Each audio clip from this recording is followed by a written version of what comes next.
Ever wished you could look inside the P&L of a 9-figure e-commerce brand that's printing cash? Well, today is your day.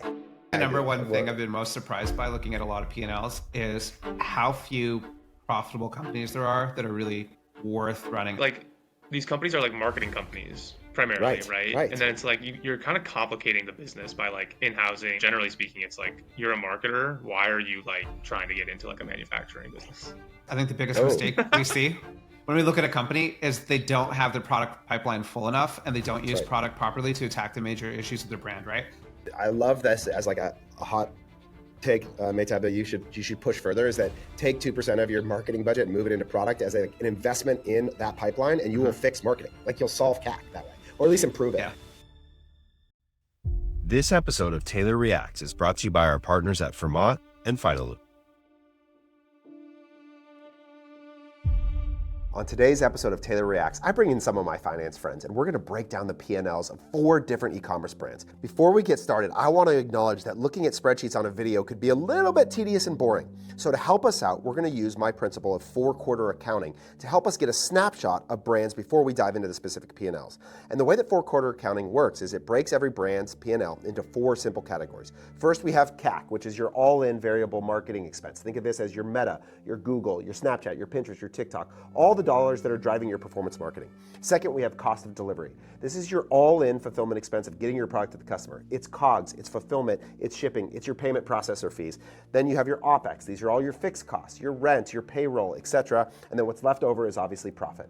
And we're going to give you a snapshot of every brand before we dive into their P&L to help you at glance understand what's happening. This is an awesome way for you to every month ask your accountant to break down your P&L this way. And what's awesome is that Finaloop has this report by default in their software in a way that allows you to easily access it. I have Mehtab Bhogal, CEO and founder of Carta Ventures. I have Fallon, CEO and founder of Iris, and Jacob Becker, the head of education at Finaloop. These are some of the smartest finance people and minds in the world. And we're going to look at 4 different brands. We're going to look at what happens when it goes really right. I'm talking about a $100 million brand doing 30% operating margin, all the way down to what it looks like when it goes really wrong and you're losing millions of dollars. Let's bring in the finance nerds. Time to get started.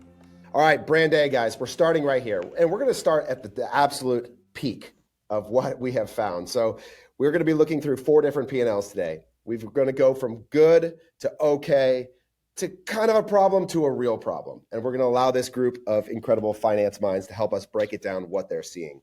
So quick snapshot using 4-quarter accounting, brand A summary, $56 million in revenue. And remember, we're only going to be looking January through June here. So we're talking half a year. This is only halfway home, and we don't even have Q4 yet. So it's probably only getting better for some of these folks, including this one right here. $55 million in revenue, $18 million in operating income, 9% CAC, 40% cost of delivery, 9% OPEX, and an incredible 32% operating profit margin. So just remarkable. So with that, we're going to dive in to company A and let these gentlemen tell us what you see. So initial reactions from the snapshot. Mehtab, you were already just foaming at the mouth earlier looking at this one. What do you see? I was just saying, spend more money. Yeah. This is why is CAC so low? They should spend more money. I don't know. Maybe it's like a category where TAM's restricted, or there's something like an influencer driving the low CAC and they can't like spend into it profitably, if that makes sense. Like where it just falls off so badly.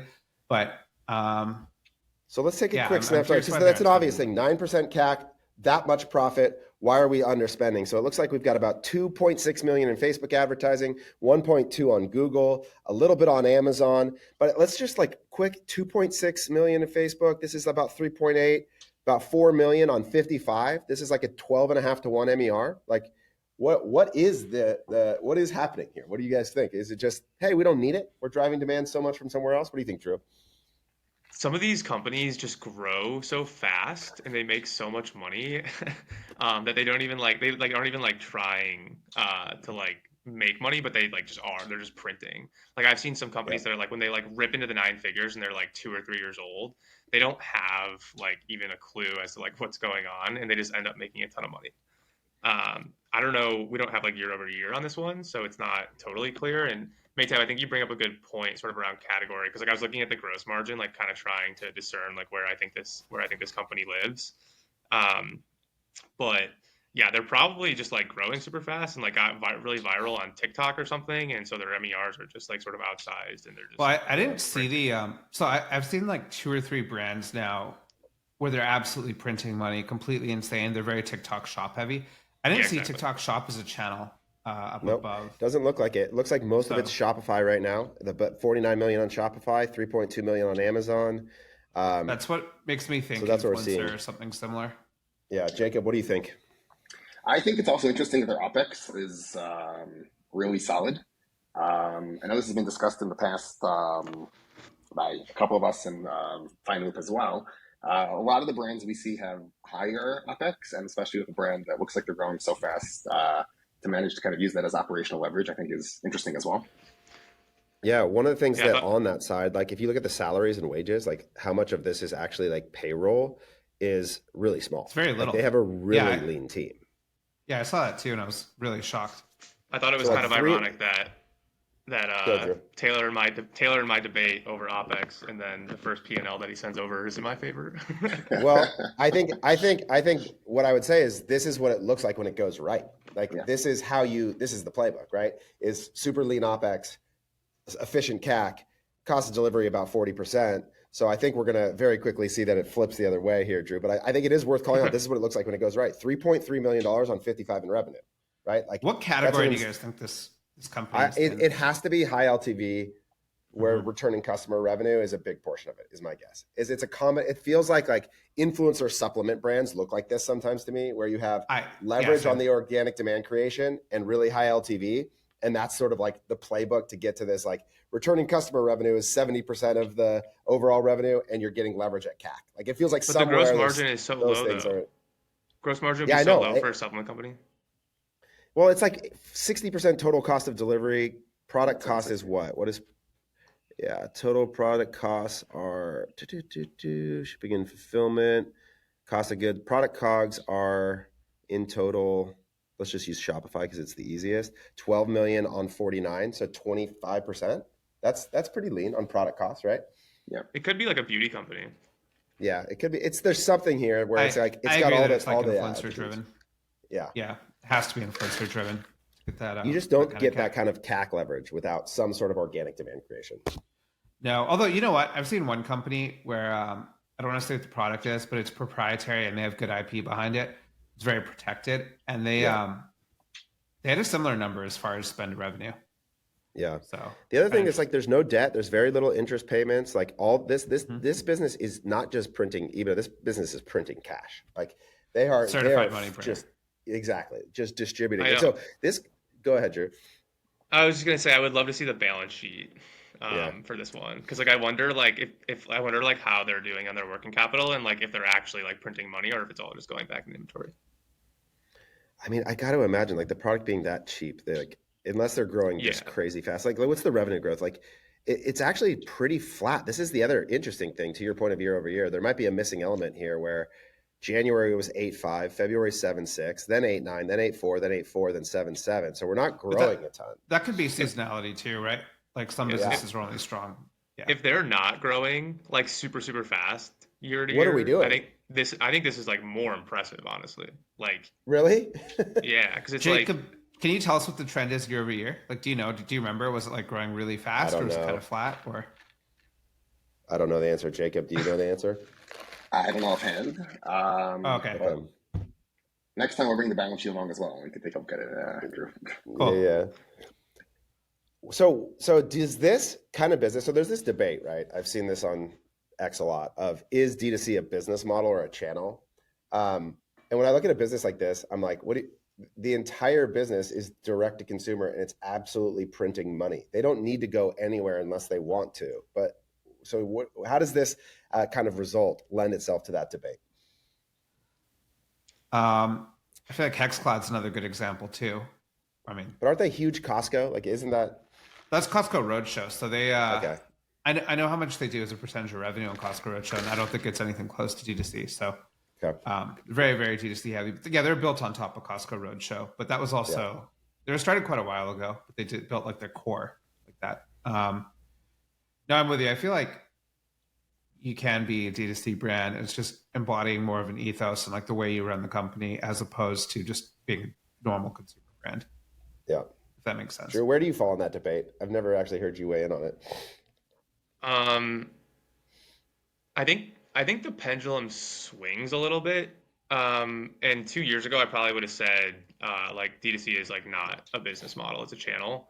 I think that may be largely true for the majority of companies, but like now I've seen enough. Now being like on like sort of like the the vendor side, I've seen enough where I'm kind of like some of these businesses are like pretty good. Yeah, I mean, And yeah, I think you can. I think you have to have some combination of like online channel mix, like pure D2C. I think is probably pretty hard, despite the fact that this company is almost purely Shopify. But I've seen more companies that do like better with Amazon and Shopify than like just Shopify. So I yeah. would like, I think it's like kind of going back in the other direction where there's a lot of these companies are growing and like doing really, really well. Jacob, where do you sit on the debate? Is it a channel or is it a business? I am also somewhere in between. I think it also some of it depends on the category, and some categories it would be more of a channel, and others maybe like more in health, beauty, supplements, etc. It can be more of a business. But yeah, we've been seeing kind of a lot of companies with quite a mix of a lot of starting online and then moving offline as well. The reason I think it's a business is because there's a very clear design of this business that lends itself to monetizing this channel, right? Like if they actually want to go into wholesale, the composition of this business is going to change a lot. They're going to need to be more labor intensive. They're going to have a different overall efficiency. Their gross margin is going to change. Like this business is designed to run and execute a playbook online that is highly effective. And so it's, to me, when I see things like this, I go, well, it's not to say that there aren't businesses that should be both, or it might be beneficial, but like this is a business that has monetized a channel strategy and a business construct in a way that is printing money. Like that exists. And I see this over and over for a lot of these brands, but it is a very specific design of business. And it's not ones that I think where you go out and you're trying to build this big brand and invest a bunch in OPEX and do all these. It's like there is a CAC leverage, lean OPEX playbook that allows you to monetize this channel in a way that's really powerful. All right, well, but it doesn't all look like this, in fairness. It gets worse from here for sure. So let's head down to number 2, where we're still making positive. So in this case, we're starting to see a little bit more of the issues that I see plague e-commerce businesses more often. So brand B summary, 15.5 million in revenue, $584,000 in profit. So lean profit, about 4%.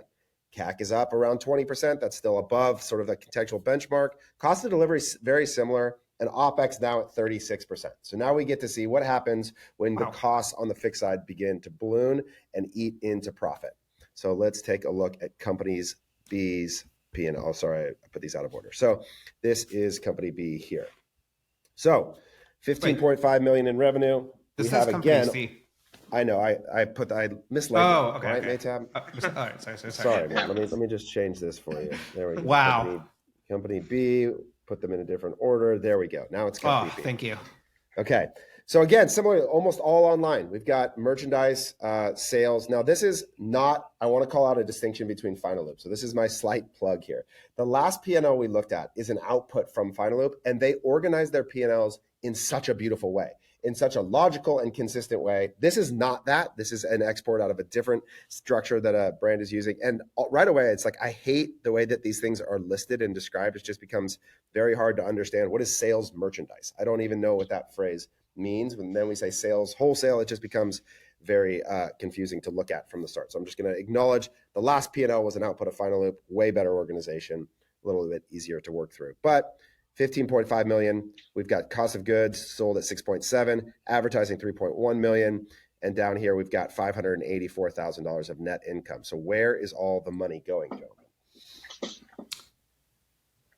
This is like OPEX. This is like the quintessential like average like P&L probably in e-commerce. That's right. Exactly. I think so too. Right. I think like that's exactly right.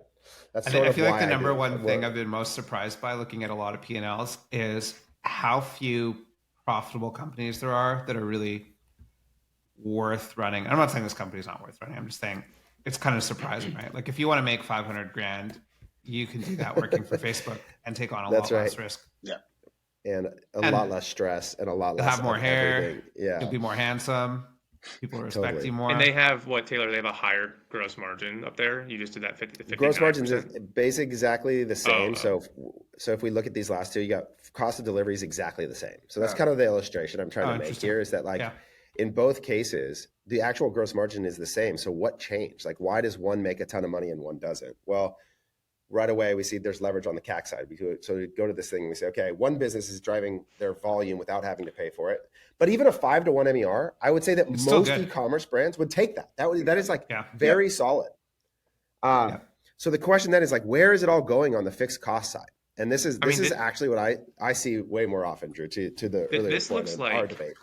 This looks like some more like waste. Yes. Like if where was that? If you scroll up a little bit, they had like charitable. Oh, sorry, go ahead. Like 45K in charitable contributions. Like, I'm a charitable guy and all, but like, interest. They have 9K in interest, so they probably got like a high cost, like revenue. I wonder if the charitable contributions are part of the marketing. If that makes sense. It's like a product. Yeah, it is. It is in this case. That makes sense. Yep. Okay. So, but like, let's just go to the like total payroll expenses. On the last business, we said it was about 6%. Sorry, the employee morale line being empty with no spend is really funny. If you go up to this employee morale, there's like $500 in spend. There's something really funny. Sorry. Yeah, somebody needed an Amazon gift card once, and they like splurged for it. But 12%, so double the payroll right away, right? And this is sort of like one of those benchmarks that I'd be curious for each of you guys. When you think about the payroll as a percentage of revenue for an e-commerce business, what's the threshold in your mind where it starts to feel like, okay, there's some sort of labor problem design here? So what is that number? Most of our businesses run at 6 or 7% as far as salaries as a percentage of revenue. Yep. And that excludes our manufacturing team, just if you're comparing apples to apples, like the average D2C brand. So I'm not factoring in like our employees in the warehouse or our employees that are on the manufacturing lines, just because it's like apples to apples. And that's Mehtab. So like that's like the low. Like I would say like 7 to 12% is like usually what we. That's probably more normal. 12% is probably a little high. Yeah, and I think that's a good example. When I think about design and why I like to look at the P&Ls this way, is like if you're going to run at 12% labor, you've got to have efficiency somewhere else. So this is just about a question of where you gain leverage. If you're going to gain leverage on the labor side, if it's on the gross margin side, if it's on the CAC side, but you have to have it somewhere. You can't just run them all at the upper bound of the range, right? And so if you're going to be at 12% payroll, you better be at 15% CAC or better gross margin or something if you're going to design that way. Taking a break from TaylorReacts to bring you Finaloop, where I show you some of my favorite ad funnels that I found on the internet. Loop earplugs, maybe the best meta advertiser in the world. Very clear audience, guys working hard with their hands, very clear offer. And check this out. When you click in, connects to a very specific landing page. This is what great advertising takes. But Taylor, Loop earplugs, giant brand. How could I build specific landers for every one of my ads? Well, I'll tell you how. You do it with our friends at Vermont. Vermont makes building landing pages as easy as building ads. And it allows you to take advantage of Pierre, their AI assistant, who will give you amazing ideas, an awesome visual dashboard of the success of every funnel that you're creating. Check out these example of Vermont landing pages that we've built for our clients at Common Thread Collective. That's right. We're not a dev agency, but this is your no-code builders that our team can create to diversify landing pages as much as ads. Look at this. Mobile-friendly, video in the header, handle purchase objections. And the coolest thing about Vermont is they aren't just landing pages. They actually allow you to go all the way through to transaction right within the app. Ready to reduce your CAC and supercharge your store? Come over and build funnels the same way you create ads. VermontCommerce.com/CTC. And it looks like 40K a month in rent. Look at their travel expenses. They paid $38,000 in, what was that, January? Yep. Oh, this is like fraud. No, I think it's probably someone just kind of stuffing some personal expenses in. Well, what ends up happening is you end up, I think, in some of these cases, so one, rent. This is an interesting discussion about like remote companies in the world that we live in, is that anytime I see rent on e-commerce businesses books at this level, I'm like, this is a problem. Like, especially if you're struggling to produce profit, unless this is like a lifestyle consideration. But a lot of these things, like you'll see travel here, and then they have promotional athletes. So they have like a big line, they have event sponsorship. And so like one of the things I know is that this event is connected to a lot of this travel. Right. And so one of the things that I see people do is they have these moments that they aren't really analyzing. Is this event that we're running really worth it? Is this actually driving value at the level that we need? Because we spent $100,000 to do it, And I think they get connected to these ideas year over year, and it just becomes a part of what they do versus really assessing, is this a valuable action Yep. for us to take? Yep. The other thing that I know here is that if we look to your point earlier, and Mehtab, it sounds like maybe you do this, but you'll see a lot of hourly expenses. They ended up taking on their own fulfillment and warehousing. And anytime I see a brand do this, it's almost always really inefficient because they suck at managing a warehouse. And so they end up overpaying for their fulfillment expense a lot. What do you guys think about 3PL versus doing your own fulfillment? So we've done a lot both ways. Like for Color, we ran one of our facilities in the US had like over 100 employees, mostly in production, but a good chunk of that was in fulfillment too. It only really makes sense in certain categories, right? Like apparel, really hard to find a good 3PL for, especially if you're high SKU. Typically, the more SKUs you have, the harder it gets, especially if you have a lot of child SKUs, et cetera. It just adds up in apparel. And it's hard for the cost to make sense until you're very large, like probably over 75 to 100 million. And then in other categories like supplements, it rarely makes sense to fulfill in-house. Right. So you also have to just be like really good at managing that kind of labor and driving efficiency in it. And it's really shitty. It's not fun. Yeah. It's really shitty. It's not fun. It's kind of like an entire, so like these companies are like marketing companies primarily, right? And then it's like you're kind of complicating the business by like in-housing, unless you like are really good at it. Like Mehtab, we were at the event with those Portland leather guys, and like they have like like some crazy operation, and like they can pull it off. But generally speaking, it's like you're a marketer. Why are you like trying to get into like a manufacturing business / 3PL? Well, like I got dragged into it. Like I was definitely more of a marketer, and then I got dragged into it because of my co-founder, who for some reason loves running manufacturing operations. It's like it's also just a totally different type of work that's, in my opinion, like really depressing and really hard because you're going into like this really sweaty warehouse or this manufacturing facility every day, super grindy. It's definitely not glamorous. And you're using like lifetime tables, the plastic ones. You're not getting like a sweet ass office or anything like that. And then the labor you're managing sucks. I mean, for Color, I've like pulled people doing meth out of bathrooms and kicked them out. Or I've had people like threaten to shoot us and stuff. So multiple times. We had someone who was sign up for that. That sounds awesome. And we had someone like for 10 basis points of margin. Yeah, exactly. And then we had someone like pooping in a bathroom, and what was she doing? Yeah, no one knew who it was, but she was pooping like on the floor and just Another thing that I always look at is like, I'm trying to move us on from that. You really went in there. I thought the meth was enough, and then you doubled down. No. I have like 100 stories. But like one of the things I'd like to look at a snapshot quickly is like net shipping. So shipping rev against shipping expense. And this is where I would like go flag that this is probably an accounting. I don't actually believe this, but like this says shipping income is 18 grand and shipping expense is like 1.2 million. So maybe either it's they're just offering, their threshold. Yeah, either they're just offering free shipping all the time and perpetually, or there's like some accounting issue here. But this, you don't want this to be negative $1.1 million. Like as close to neutral as possible is ideal. It's hard to get all the way there. But if shipping is a giant negative 7 points of margin cost center, like we've got to reevaluate what we're offering to the customer here and whether that's really the best scenario. Taylor, do you know what the channel mix is on this one? So it's almost all online with a small bit of wholesale. Now, I don't know if this is some composition of Amazon and not. That's what I was why gonna. I hate. Yeah, I don't know. If it's Amazon, like super Amazon heavy, like you don't really like it's sort of like the fulfillment sort of baked in. Yeah, for sure. All right, jumping over to the third one. So I agree, Drew. You said something which I think is worth calling out, which is like the general e-commerce P&L. Like I would say that what I usually see is like CAC's usually a little higher, OPEX is a little lower, but it's like 30, 40, 30, and there goes all your money. You made no money. And like that's like that's like the actual general thing that I see most often. And profit of 4 is really pretty standard. Yeah, profit of 4 is like Jacob. Our median that we looked at was like 6% or something like that across 8, and that's 8-figure stores. That's not even 7 figures. So that sounds about right. And I guess the only thing worth calling out is like sometimes you are just a few tweaks away from building a really profitable business, right? Totally. Like you could get this to 12 points, I think, with some like cleanup really quickly. Mm-hmm.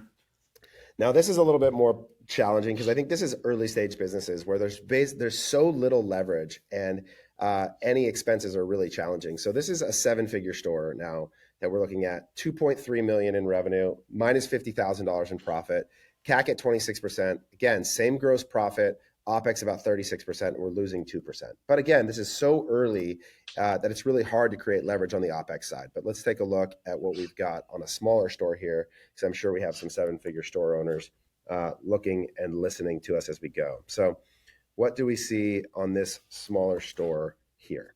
Or what do you guys think about when you think about a 7-figure store? Where's there likely problems or opportunities to be gained?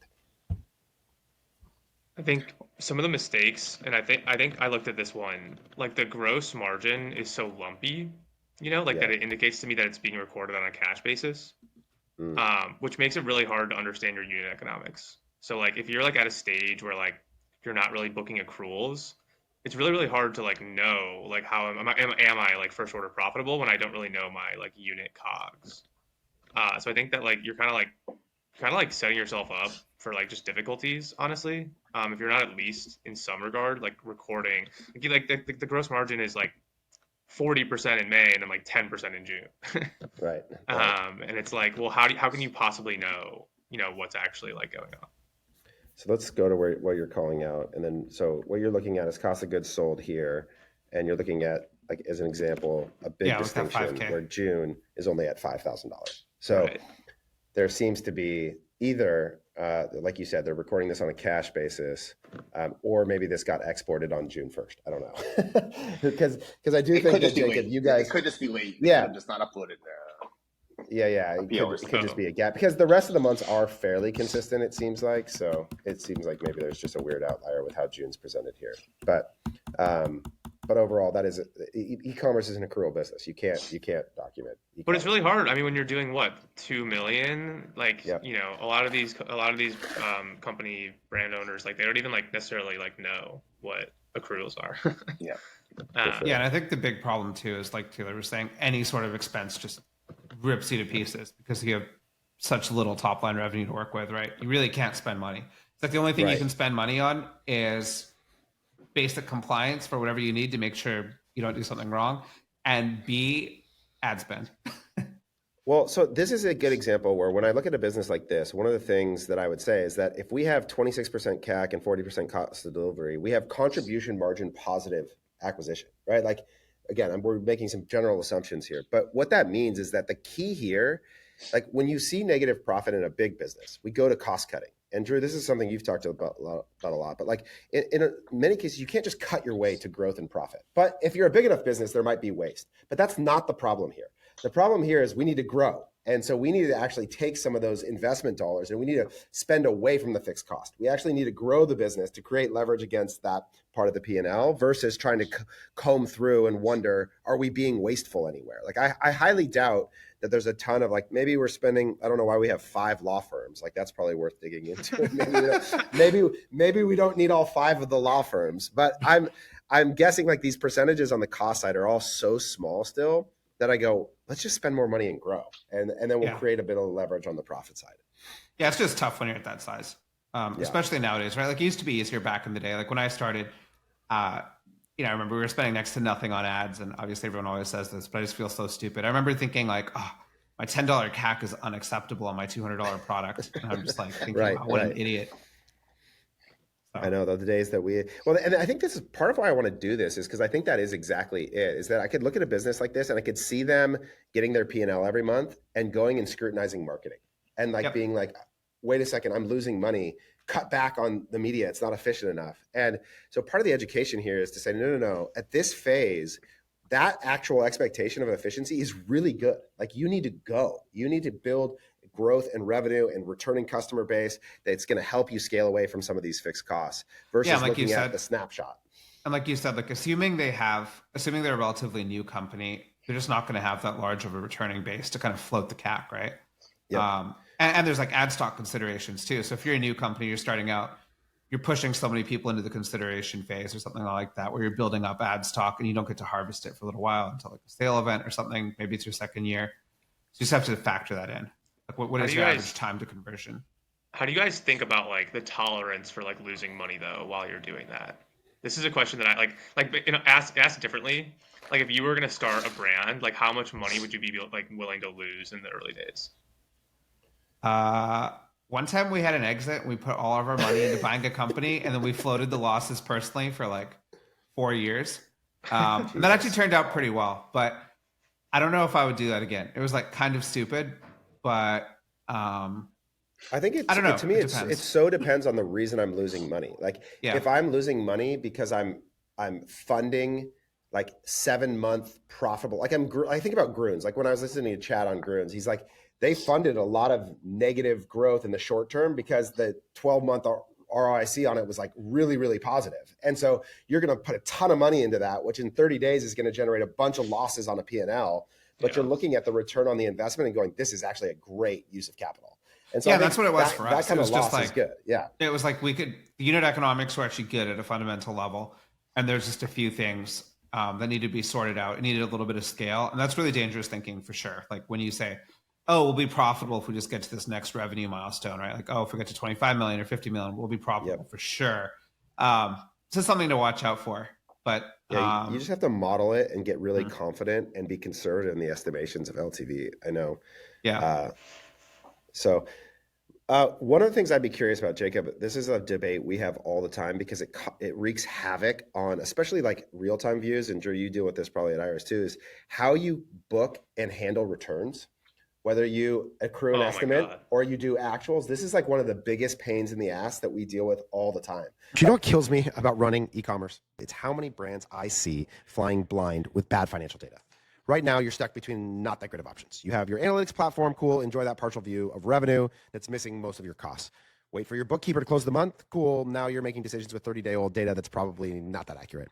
Meanwhile, your marketing team is optimizing off of one set of numbers, your finance team is panicking over a completely different set of numbers, and nobody knows what's actually true. That's where Finaloop comes in.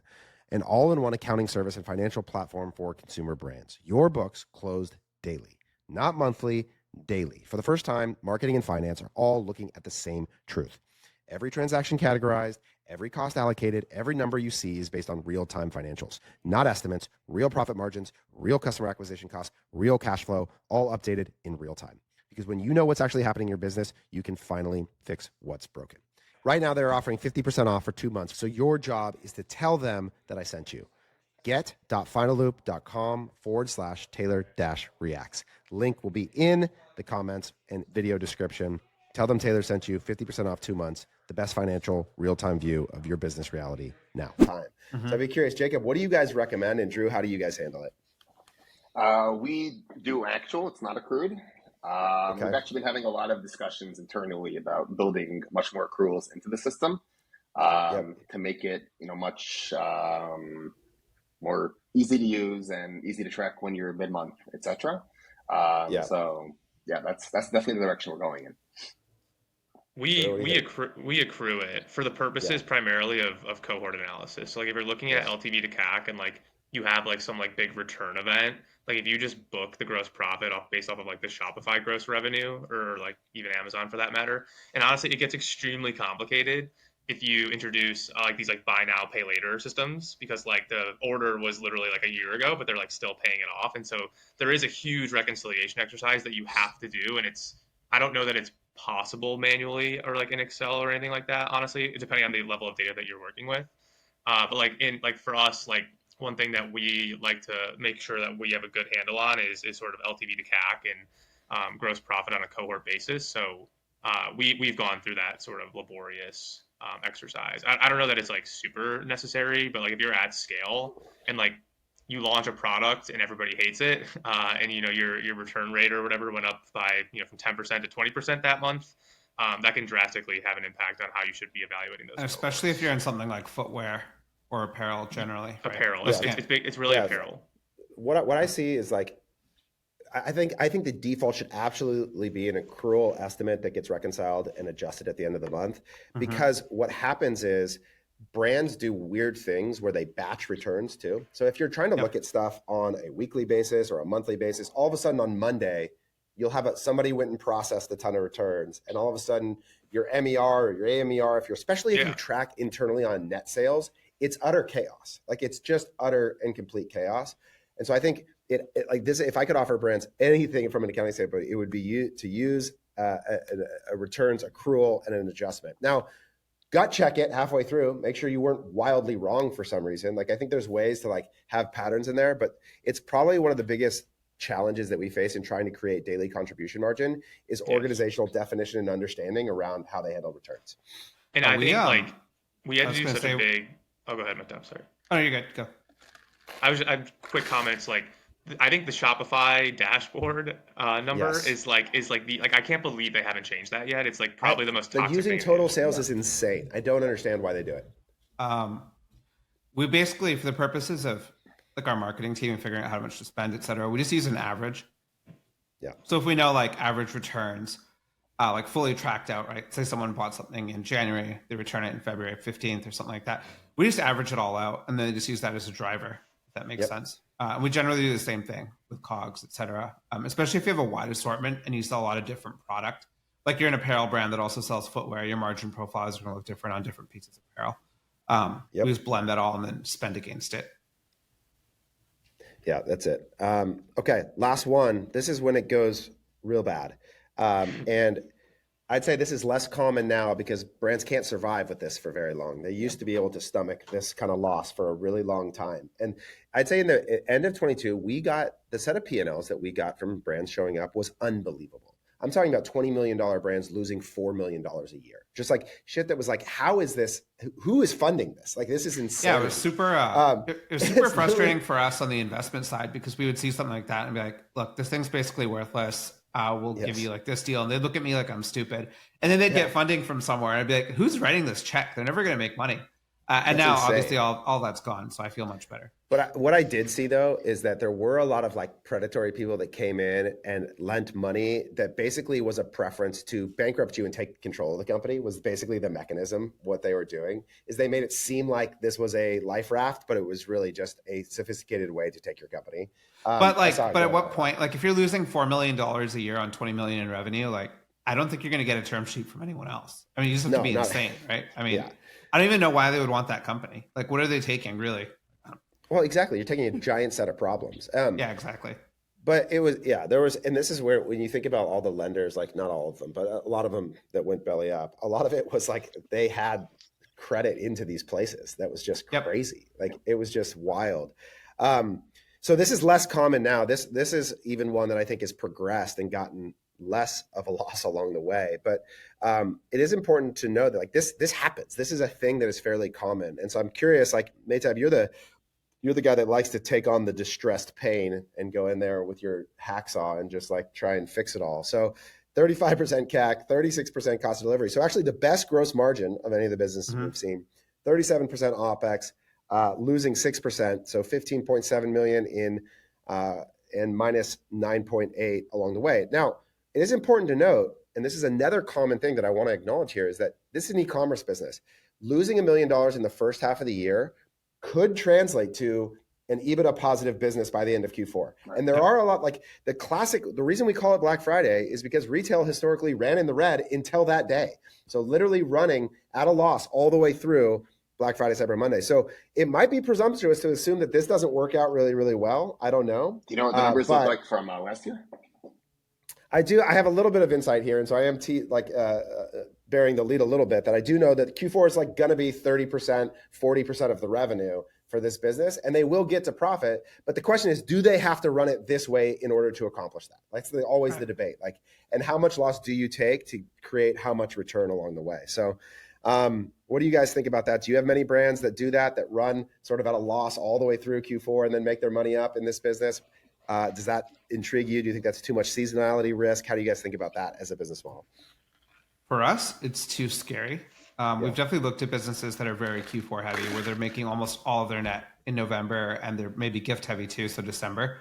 I think it's too scary. We try to avoid it as much as possible. If we see some of that with our own businesses that we run, we try to smoothen out seasonality with both wholesale revenue, just because the buying cycle is different. So you naturally get something different from what you have now, which is really, really nice, or different products and categories. And those are like some of the first things that we focus on. We're very product focused. And I think like that's the only way you can do it, right? I mean, you're not going to change your marketing to somehow defeat seasonality. It's just not, it's not realistic. Yeah. We've got like some like golf brands or like ski brands and stuff. And they will like, they're like, you know, like some of these companies can be like pretty big and like pretty liquid. but like their cash will go from like literally like 5 million to like 500K, and then in a month back up to like 8 million. So I think like, what's the scale here? Yeah, like, I mean, I don't know. It depends, I guess, but I wouldn't be shocked if this like does work out. Just because like I've seen people whose revenue literally comes 80%, 85% in November, and it's like they just make a ton of money, and like nobody else wants to like stomach that cycle, and so like they have themselves like a pretty nice market position. It's almost like if you like sort of found a way to either like finance that or like operationalize it, like it is in some ways a moat, because like I would never do that. Well, it Like, sort of is, but like there's probably someone upstream who's done a good job of penetrating wholesale or something, and they have smoothed out that seasonality, right? Like our floral business used to be very Mother's Day and Valentine's Day heavy, and now it's not. Like obviously there's still heavy up periods, but it's totally tolerable. One of the things, we used to work with a Christmas wreath business, and they were like a farm that created a business that from like October to December 10th did like $40 million in revenue, and then it like went to zero. Like it was like, and then it was just gone. And yeah, I mean, that was the same for all us, year. like, yeah, they employ all these people all year, and then all of a sudden it's like you're just losing money, stomaching it, and then off you go. Yeah, so it's great. A similar brand, I think that's like winter gear, winter coats, who also crazy sales in Q4, and then a lot of product giveaways in February. Yeah. What do you think about when you see a discount line like this? And this is interesting because not everybody displays or books this on their P&L. I wish they all did. I think it is a good practice to actually provide gross sales minus discounts so you can get a view of that line item. I think hiding it is really problematic. I think you should always display your discount rate if you can. But what do you think when you see this line item and the progression sort of discounts along the way here? Personally, I feel like discounting and the way discounts are used, especially in a promotional context, really varies by category. Certain categories, you definitely need to be an aggressive discounter. If you look at something like, I think the best way to look at it is different retailers that sell, like specialty retailers. So if you ever look at like a Michael's or a Hobby Lobby, they will blast the shit out of you 4 times a day with emails and discounts, and they'll revolve discounts really heavily, and that's that audience. Other audiences, not so much, right? So that for me is the main determinant of like how aggressive you're going to get with discounting, what that looks like, and it's more of a promotional strategy, anyways. Yeah, I think it's really interesting to see like there's clearly odd patterns here about the amount of discounts that are being used in every period of time. Yeah. So it does seem like they're trying to figure out who they are, or at least maybe there's a huge promotional moment in certain periods that are doing that. But I think just being conscious of the point. What are you trying to accomplish? Yeah. What's weird too is the discounts don't line up with any major holidays. Like there's no major holiday in March, but there is Prime Day and there is Memorial Day in May. Yep. But that doesn't really line up. So kind of weird. What do you guys think about? So the other thing that I see is like right now it's a very hot topic to discuss product development as a mechanism and lever for growth. What is the line item expense that you think should be going into R&D and product development? Because I basically see nothing in these brands. Like there's so little that they're actually allocating towards it, and it's not a forward-thinking part of their business strategy really at all. Like, so how do you think about R&D and product development? I would say people are probably doing more R&D than they realize, honestly, like with their co-packers and stuff, and they're just not booking it that way. Yeah. But I don't know. I'd pull a benchmark, but like I couldn't imagine more than like 1 or 2%. Honestly, that would be a lot. I have really strong feelings about this. I think the biggest mistake we see when we look at a company is they don't have their product pipeline full enough, and they don't use product properly to attack the major issues of their brand, right? Like I was saying, like you can use product to smooth it out and fix, and like some of this is channel mix too, of course, but you can use product to fix your seasonal issues. You can use product to fix your CAC issues. I mean, ultimately CAC is just a penalty you're paying for your shitty product. And you can say like, my product's great, it has good reviews. It's like, well, no one cares if your product only appeals to 1,000 people, right? I mean, you need something with huge TAM, because Facebook only works now with really, really large TAM. It just gets more efficient the bigger your TAM is. It's crazy. Like I think you solve some of this brand by taking 2% from paid, a point from PR and brand, and building a product pipeline. Like, and you actually think of product as marketing, and it as a mechanism for finding the seasonal holes, for smoothing out demand, for driving in like peaks of revenue creation.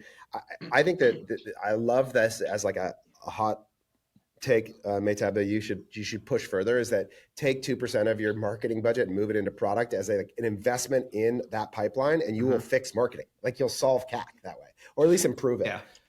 And retention example. too. Like I think totally. Mad Rabbit did like a really nice job of this. I think where like the whole thing was like when we launched like a numbing cream, like that was like how you got somebody for the first time because like they were getting their first tattoo and they were scared and it's gonna hurt, and so they want numbing cream, and then you can like retain them sort of along the way. And like one of those products is also like an SPF product, which like obviously has seasonality. But like we were able to kind of like smooth because tattoos like were like weirdly seasonal in the summer. But we kind of were able to like smooth it out and like increase retention by like having like a product like thesis essentially from like an aggregate view of like we were going to go all the way from beginning through maintenance. And people probably don't think about it like that enough. Totally. I think that makes sense. Yeah, I think the biggest thing is TAM, right? I mean, I'm sure you guys have run into this on the marketing side where it's just like, you're not going to scale just because there's not that much TAM. If you think about it and you really slice into what your market is, it's just so hard to scale past a certain point. And I watch like core product categories get deteriorated by competition, like repeatedly. Like leggings, like, right? I think, yeah, exactly. That's the leggings example from a talk.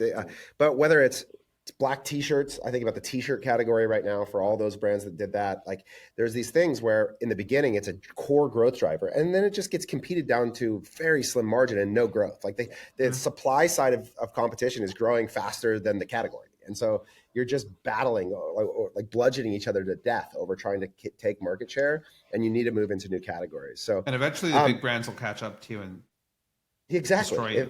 Exactly. They'll just be willing to pay more for the purchase. Software, Drew, I'm coming to you because I want you to protect your line item here. Jacob, you too. How much are we spending on software? What's the appropriate amount that you see inside of e-commerce businesses at this size? This is 15 million, so let's call it 40 million in revenue annually. What percent do you see showing up there for you gents? To be honest, I think it's way more now than it was 5 years ago because like, you have companies like Jolie, right? Like one of our customers, and like they're whatever Ryan shares publicly with their top line, it's huge. And like, there's like 5 of them. But I give those guys they're like really forward thinking from like their technology standpoint. And like, they've done a good job of like implementing systems that are cheaper than people. And I think like, obviously with AI, like you're kind of going in that direction. As far as like an all-in number, I mean, maybe a couple percentage points, depending on like if you have like a big ERP or something like that. I don't know the number off the top of my head. I tend to think about it as like sort of like an all-in OPEX number, as opposed to like payroll versus software. Right. Yeah, and there's probably this relationship. I think we'd usually see about 2% on average, something in that range. We also usually look at it as whole OPEX, but somewhere in the area of about 2%. We did a big analysis at one point to try and understand like where do our fees become onerous to a company, and that's what we see. Agency fees generally sit between 1% and 3%. If they get above that, it's problematic. And obviously the bigger you get, the more it moves towards the 1%, where you're creating more leverage against non-variable expense. So we say like 2% is the ideal. I think software is similar. And if we go back to the 6% payroll, 2% software, 2% agency, all of a sudden you're at 10% on that total OPEX number. You're going to be in a really good shape if you're somewhere in those ranges as you think about the composition of your labor force. Yep. Mehtab, you're like what? 0.2%. You just grind them all down until they just cry out. I think it depends pain. on the specific brand a lot, because some of ours, I was just thinking things through. Like it's pretty different depending on the stack. Yeah. My favorite thing is like I follow Mehtab at a conference and I give up and give my talk, and then he gets up and says like, "Don't pay your vendors on time ever." What? And I'm always just test it out. Just see what happens. This guy's super. Just send them an email telling them you're going to pay them less, and I'm like, oh, maybe I'll try sending them an email telling them they're going to pay me more. Like I got to. Yeah, that was my argument though. Is like you get emails from vendors being like, "Hey, your box costs are going up," and you're like, "Okay." It's like, well, if they can do that, why can't you do it? Like, hey, no, actually, I'm paying 2% less for boxes. Thank you. Yeah. I hear you. Yeah. All right. Well, real quick, what is this business worth? How much would you guys pay for this? 55 million. Yeah. What's it worth? Okay. Here's how I feel. It's probably one of these businesses where the CAC is like not sustainably low. And I think it's totally because of that. I think they'd practically have a lot of difficulty selling the business, because there's 3 or 4 of these I've looked at in the last year. We like work with one on an ongoing basis, just help them out with random stuff. And I don't think there's any opportunity for liquidity other than like, I mean, obviously it doesn't even matter if you can pay yourself so much cash, like not really. But I don't think they're going to sell the brand. I think it's unrealistic because it's very channel dependent. It's very heavy on TikTok Shop, for example. And consensus is TikTok Shop's going to degrade a lot. So, I mean, did they just get rid of the team or cut back on the team for TTS? I think the other call out too is like for 18 million of like net profit, like this is a very subscale brand, so they would probably be somewhere in like the 8x range instead of like the 10 or 12 kind of normal. I think this is where what I experience from brand owners is they get hung up on like sort of they would look at their business and they would want to take a multiple on the historical profit, and they really need to understand that what someone's buying is a discount of future earnings, and they have to think about the potential of those future earnings. And if the influencer goes away and that organic flywheel disappears, and now all of a sudden I have to drive traditional paid media growth, like the margin's going to come way down. And so when I go out and model this out into the future, I'm not going to model it at 32% operating income. Like there's just and the problem too is no lender is going to back this kind of deal, especially if it's fast growing. They just won't touch it. It's like if it's a company that's grown to the size over 2 years, it doesn't look like CAC is sustainable. The lender won't underwrite the deal, and now suddenly the private equity firm can't afford to pay what you would hope they could pay because they have to use pure equity. So the deal is just not appealing. Yeah. So Drew's paying 8 times. He's going to pay $150 million for it. I think that would be nice of him. What do you think, Drew?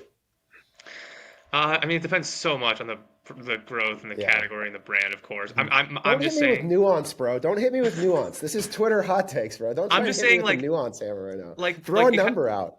It goes hand in hand with what you guys are saying. Yeah, 8x. I mean, like, so if they were doing 100 million and they had 20 million, it might be 11 or 12x. But because they haven't necessarily proven durability and they haven't like reached scale, then like you're gonna get a discount in any market.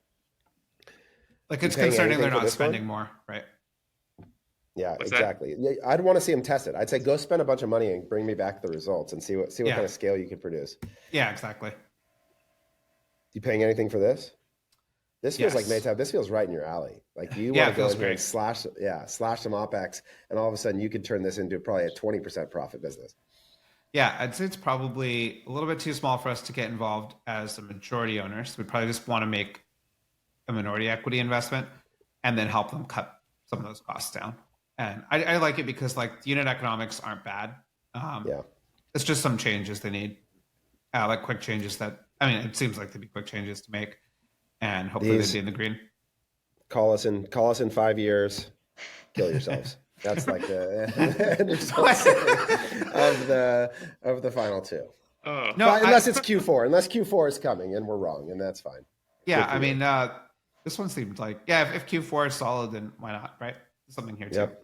And again, like one thing I definitely don't want people to walk away with is like if your company is doing, let's say 10, 20 million, and you're kind of meandering in terms of net, don't like give up or anything. You're probably a few tweaks away from being really, really profitable. Like we had a company that was very meandering in terms of net, like revenue was good, but net was always meandering, and then it went up to like 22% net. So over like a 2-year period where it was just being able to make certain changes and understand the customer better.